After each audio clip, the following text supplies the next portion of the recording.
출애굽의 역사와 성서의 기구 속에 나타난 구원이라고 한 제목 가지고 오늘 말씀을 드리겠습니다. 오늘은 솔로몬의 성전에 대해서 말씀을 드리겠습니다. 먼저 건강에 대해서 잠깐 말씀드리겠습니다. 사람이 100살 살 수 있는 시대에 우리가 돌입하였습니다. 일본의 노인종합연구소 소장이며 유전공학의 권위자 되시는 히라사와 다쿠치 박사는 말하기를 자기가 유전자를 연구해 볼 때 그 유전자가 120년은 살 수 있겠다. 그분이 그렇게 말했습니다. 그러면서 그분이 1997년에 불란서의 칼망이라는 여자가 122세를 살고 죽었다고 했습니다. 그런 거로 사람은 120년은 능히 살 수 있겠다. 성경에는 시편 90편 10절에 뭐라고 말씀하셨는가 하면 우리의 연수가 70이요. 강건하면 80이라. 사람이 태어나면 70년은 살 수 있다. 그 말입니다. 조심하면 한 80년은 살 수 있다.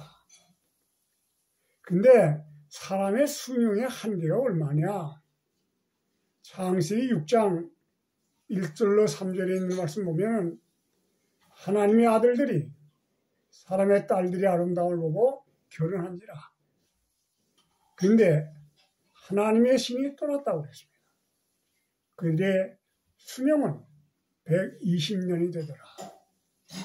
죄인들이 이 땅에서 120년까지는 살 수 있다. 성경에도 그렇게 말했습니다. 다우치 박사는 유전공학의 권위자로서 그렇게 말씀하시고 성서에도 그렇게 말씀하신 거 보면 우리의 수명을 잘 연장할 수가 있겠는데 120년까지는 살 수 있지 않겠는가 하는 생각이 납니다. 먼저 오늘은 열왕기상 8장 18절로 19절에 있는 말씀을 봉독합니다. 여호와께서 내부친 다윗에게 이르시되 내가 내 이름을 위하여 전을 건축할 마음이 있으니 이 마음이 내게 있는 것이 좋도다. 그러나 너는 그 전을 건축하지 못할 것이요 내 몸에서 나올 네 아들 그가 내 이름을 위하여 전을 건축하리라. 이게 지금 다윗이 하나님의 도우심을 많이 받았습니다. 그래서 다윗 왕은 하느님께서 자기와 같이 있기를 원했습니다. 첫째 다윗이 왕이 된 다음에 먼저 왕국의 수도를 물색하기를 시작하였는데 그 중에 한 800년 전에 제장 멜기세덱이 살던 지금 살렘이라고 하는 것을 택하게 되었습니다. 그것은 이스라엘 나라의 중심입니다. 동쪽에는 감람산이 있고 서쪽에는 시온산이 있습니다. 그 가운데에 있는 모리아산입니다. 그것은 요새 중에 요새요. 여부수 사람들이 살고 있던 난공불락의 성입니다. 요압이 그것을 점령했습니다. 다윗이 그것을 수도로 정하고 여부수라는 이름을 예루살렘으로 바꿨습니다. 그리고 오늘날 예루살렘이 바로 그것입니다. 다윗이 이와 같이 모든 일을 준비한 다음에 그는 하나님의 복궤를 자기가 있는 곳으로 모셔올 마음이 생겼습니다. 왜냐하면 자기는 백향목궁에 거하고 있었습니다. 하나님의 복궤는 형이 있는 아비나답의 집에 20년 동안 거기 있었습니다. 그래서 다윗은 3만 명의 군사를 이끌고 지금 형네 집에 가서 그 수레에 싣고 지금 예루살렘으로 모셔오려고 그랬습니다. 그때 우사와 아여가 그 소를 몰았습니다. 근데 나곤의 타작마당에 이르러서 소들이 뛰었어요. 소들이 뛰므로 그 봇개가 우사 쪽으로 기울어졌습니다. 그리고 우사가 그를 붙들었어요. 하나님께서 그를 치셨습니다. 우사가 봇개 곁에 죽었어요. 백성들이 놀라게 되었습니다. 다윗은 당황하게 되었습니다. 어찌할 줄을 알지 못하고 있을 때 성전 문지기를 하던 오베데돔이라는 사람이 봇개를 자기 집으로 모셔갔습니다. 그 집에 한 석 달 동안 있게 되었습니다. 그동안에 하나님께서 그 집에 복을 많이 주셨습니다. 이 얘기를 다윗이 들었어요. 다윗은 그 봇개를 어떻게 취급해야 되는지를 잘 세밀히 연구한 다음에 봇개는 제장들이 매야 한다고 하는 것을 알게 되었습니다. 그러므로 이 봇개를 메고 그것을 다시 지금 다윗성으로 옮기게 되었습니다. 6발자국 걸은 다음엔 중지하고 하느님께 제물을 드리면서 조심조심해서 다윗성으로 옮겨왔습니다. 다윗이 이와 같은 일을 다 한 다음에 자기의 아들 솔로몬을 불렀습니다. 역대상 22장 6절로 15절에 보면 다윗이 아들 솔로몬을 불러서 이르되 내 아들아 난 내 하나님 여호와의 전을 건축할 마음이 있으나 내가 피를 많이 흘렸으므로 하나님의 전을 건축할 수 없다고 그랬습니다. 근데 내게서 난 아들 솔로몬이 그 성전을 건축할 것이라고 하나님께서 나에게 이렇게 말했다고 그랬습니다. 그러므로 내가 이것을 건축하라. 나는 여러 가지 어려운 가운데서 이 성전을 짓기 위해서 준비한 많은 것들이 있다고 그랬습니다. 금이 10만 달러요, 은이 100만 달러요, 놋과 철과 나무와 돌들을 다 준비했다고 그랬습니다. 내게는 수많은 목수와 석수와 기능공들이 있지 않냐. 솔로몬이 아버지의 말을 듣고 성전을 건축하기 시작했습니다. 장이 60규빗이요, 고가 30규빗이요, 광이 20규빗이며 천정은 잣나무로 만들고 보석으로 아름답게 단장하였습니다. 벽에는 그룹들을 아로사겼습니다. 그래서 그 성전이 아름답게 만들어지게 되었습니다. 왜냐하면 그가 돌 뜨는 곳에서 채석을 하고 톱으로 켜고 다듬어서 그 성전을 건축하는 동안에는 방망이나 철 연장 소리가 들리지 않냐고 조용한 가운데 이 성소를 건축하게 되었습니다. 솔로몬이 건축하기 시작한 지가 자기가 왕이 된 지 4년 2월에 기초를 놓았습니다. 11년 8월에 전을 완공하였습니다. 7년이 걸렸습니다. 솔로몬이 이와 같이 아름답게 성전을 건축한 후에 이스라엘 장로들과 백성들 중에 유력한 사람들을 모아서 그 봇개를 다윗성에서부터 아름답게 건축한 성전으로 옮기게 되었습니다. 그 모든 일을 마친 다음에 낙성식을 하게 되었어요. 놋으로 만든 단 위에 백성들을 위해서 솔로몬이 축복을 하였습니다. 무릎을 꿇고 하느님께 간절히 기도하며 그가 하느님께 감사할 때 불이 하늘에서 내려왔습니다. 그래서 드리는 제물을 받았습니다. 그러므로 솔로몬에게 하느님께서 이 아름답게 지은 성전을 임재하시는 장면이 백성들 하여금 볼 수 있게 했습니다. 그러므로 백성들과 왕이 정말로 하느님께 감사하며 영광과 찬송을 돌렸습니다. 그러나 하느님께서 솔로몬에게 얘기했습니다. 열왕기상 9장 6절로 7절에 있는 말씀 보면 내가 만일 또한 네 자손이 나를 쫓지 아니하고 내 계명과 법도를 지키지 아니하면 또한 다른 신을 섬기면 내 이름을 위하여 구별한 이 아름다운 이 성전을 내가 던져버리겠다고 했습니다. 이와 같이 아름다운 성전을 건축하였지만은 다른 신을 섬길 때에는 내가 이 성전을 버린다고 했습니다. 솔로몬이 이 아름다운 성전을 기원전 966년에 건축하였습니다. 근데 기원전 606년, 598년, 586년에 세 번에 걸쳐서 바벨론 왕 느부갓네살 왕이 공격해 두었습니다.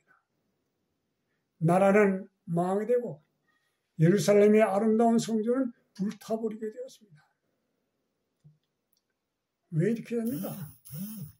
하나님의 명령을 따르지 않았기 때문입니다.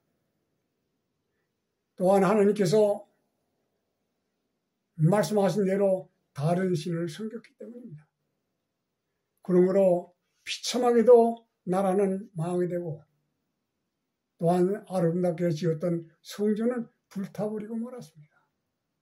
이 일이 이루어지기 전에 하나님께서는 신실한 종들에게 하나님의 법궤와 또한 성소의 여러 기구들을 옮기도록 명령하였습니다. 그래서 그 기구들을 빼고 그 동굴 속에 갖다가 숨겨버리고 예레미야는 그 문을 막으라고 했습니다. 그래서 그때 지금 하나님의 법궤는 또한 동굴 속에 숨겨진 바가 되었습니다. 그 후에 그 백성들에게 회수되지 않았습니다. 마카비 후서 2장 4절로 7절에 있는 말씀 보면 이런 말씀이 있습니다. 모세가 하나님의 유산에 올라갔을 때 성막과 언약궤를 휴대하고 올라갔다. 예레미야는 그곳에 도착했을 때에 주택 형상의 동굴을 보고 성막과 언약궤와 향단과 그의 여러 기구들을 그 속에 넣었다. 그리고 출구를 막았다. 돌아온 길에 그들에게 표시하도록 명령하였다. 그러나 그들은 깜빡 잊어버리고 표시를 하지 못했습니다. 예레미야는 그 말을 듣고 그들을 책망했다고 했습니다. 하나님께서 자기의 백성들에게 다시는 긍휼을 내리기 전까지는 그 장소를 사람들이 알지 못하고 사람들이 발견하지 못하고 사람들이 찾지 못하도록 숨겨버리고 말았습니다. 그러나 선지자는 이렇게 말씀하셨습니다. 리뷰엔데글라도 1908년 3월 26일에 기록하기를 하나님의 율법의 부동성은 충분히 인식한다. 하나님의 손으로 친히 기록한 율법은 말살도 파괴도 될 수 없다. 하나님께서 친히 기록하고 숨긴 돌비는 심판날에 다시 나타나게 될 것이다. 그랬습니다. 지금 그 법궤는 또 법궤 속에 있는 돌비는 또한 십계명은 숨겨져 있지만은 마지막 날에 나타날 것이라 그렇게 말씀하셨습니다. 선지자왕 401페이지에 이런 말씀이 있습니다. 나는 셋째 천사의 기별이 마치는 때를 주목하여 보았다. 십계명을 놓은 법궤 앞에서 제사를 드리던 예수께서 향로를 내려놓으신 것을 보았다. 그때 큰 소리로 다 이루었다고 하셨다. 이 큰 음성으로 하늘과 땅이 진동하고 큰 지진이 일어났다. 하늘은 열렸다 닫혔다 하였으며 산들은 마치 바람에 불리우는 갈대와 같이 흔들려졌다. 땅의 기초가 무너지고 섬들은 자취를 감춰버리고 말았다고 그랬습니다. 옥의 벽들이 무너지고 무덤들이 열리고 자든 많은 사람들이 일어나서 어떤 사람은 영생을 얻고 어떤 사람은 수치를 받는 자도 있었다고 그랬습니다. 셋째 천사의 기별을 믿고 죽은 사람들은 무덤에서 나와서 하나님의 율법을 지킨 자들에게 주는 축복을 받았다고 그랬습니다.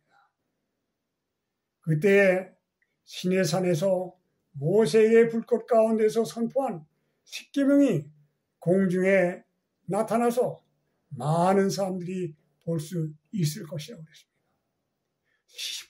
심판의 표준으로 나타나게 될 것이라고 그랬습니다. 읽을 수도 있고 볼 수도 있다고 그랬습니다. 그때 하늘에서 하나님의 음성이 들리고 예수님의 재림의 날짜와 시간이 반포되며 하나님의 계명을 지킨 자들에게 승리의 함성이 울려 퍼질 것이다. 그렇게 얘기를 했습니다. 오늘날 우리는 이 마지막 시대에 살고 있습니다. 그러므로 우리가 가장 중요시해야 할 것은 우리의 성전을 잘 보존하는 것입니다. 우리의 몸된 성전을 잘 보존해야 하는 것입니다. 우리의 몸된 성전은 솔로몬이 건축한 것과 같이 세상의 물질로 건축한 성전이 아닙니다. 예수님께서 겟세마네 동산에서 흘리신 보혈과 갈바리의 십자가에서 돌아가실 때에 예수님의 그 돌아가신 몸의 재료를 가지고 건축한 성전이 되기 때문입니다. 그런 걸 우리의 몸된 성전을 잘 보존해야 하며 우리의 육배에 새겨진 계명을 잘 지킬 뿐 아니라 실천해야만 합니다. 왜냐하면 세상의 마지막 때에 하나님의 손으로 친히 기록한 시내산에서 선포된 십계명이 심판의 표준으로 나타나게 되기 때문입니다. 마태복음 7장 21절에 이런 말씀이 있습니다. 나더러 주여 주여 한 자들이 다 천국에 들어갈 것이 아니라고 그랬습니다. 다만 하늘에 계신 내 아버지의 뜻대로 하는 사람만이 들어갈 수 있다고 그랬습니다. 그때 많은 사람들이 말하기를 나는 선지자 노릇을 했다고 할 겁니다. 또 나는 귀신도 내쫓았다고 할 것입니다. 난 또 많은 권능을 당신의 이름으로 했다고 할 것입니다. 그때 예수께서 밝히 말한다고 그랬습니다. 그때 내가 저에게 밝히 말하되 내가 너희를 도무지 알지 못하니 불법을 행한 자들아 내게서 떠나가라. 불법을 행한 자들아 내게서 떠나가라. 마지막 심판할 때 법을 가지고 심판할 것인데 시내산에서 모세에게 준 돌비에 기록한 십계명을 가지고 심판하겠다고 했습니다. 우리는 믿고 실천해야 합니다. 야고보서에 보면 행함이 없는 믿음은 죽은 믿음이라고 했습니다. 그러므로 우리는 하나님의 법을 잘 지키고 또 예수님을 잘 믿어야 하는데 믿는 사람들에게는 행하는 일이 중요하기 때문입니다. 믿고 실천해서 언니가 오시는 우리 주님을 기쁨으로 맞이하는 우리 모두가 되시기를 간절히 바랍니다. 고맙습니다.